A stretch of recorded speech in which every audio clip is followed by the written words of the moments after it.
আসসালামু আলাইকুম। আপনারা সকলেই ভালো আছেন। আজ আমি দেখাবো পেঁপো ও ডিমের পাতলা রেসিপির ঝোল। ডিমগুলো আমি হলুদ নুন দিয়ে মাখিয়ে নিয়ে ভেজে নিচ্ছি। ডিমগুলো আমার ভাজা হয়ে গেছে। কড়াইয়ে আমি তেল বসিয়ে দিয়েছি। কড়াইয়ে একটা শুকনো লঙ্কা দিয়ে দিয়েছি। এই রেসিপিটা যদি ভালো লেগে থাকে আপনারা লাইক করুন, শেয়ার করে দেবেন। তারপরে পেঁয়াজ দিয়ে দিয়েছি। পেঁয়াজটা লালচে লালচে ভাজা হয়ে গেলে কিছুটা পরিমাণ আদা বাটা, কাঁচা লঙ্কা বাটা আর কিছুটা পরিমাণ মশলা দিয়ে ভালো করে লালচে লালচে করে কষিয়ে নিতে হবে। কষানো হয়ে গেলে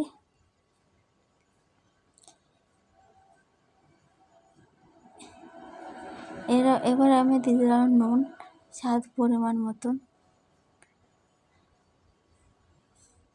এবার দিয়ে দিচ্ছি আদা বাটা।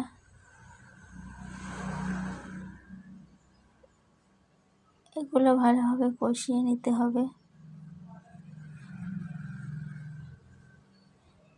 এবার দিলাম কাঁচা লঙ্কা।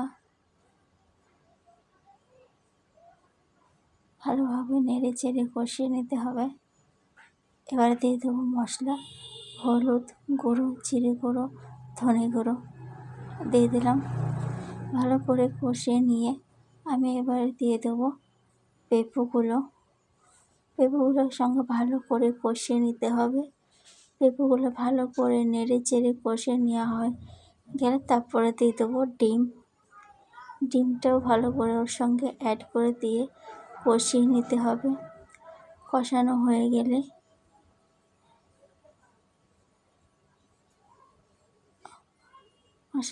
এসেছে আমার।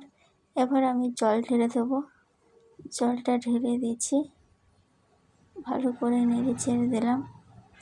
নেড়ে চেড়ে এবারে তরকারিটা ফুটে এসেছে। তরকারিটা প্রায় আমার হয়ে এসেছে।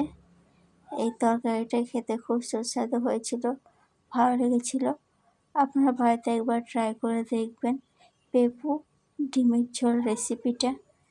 এটা আমাদের ছিল দুপুরের লাঞ্চ। আপনারা চাইলে গরম ভাতে বা পিঠের সঙ্গে খেতে পারেন।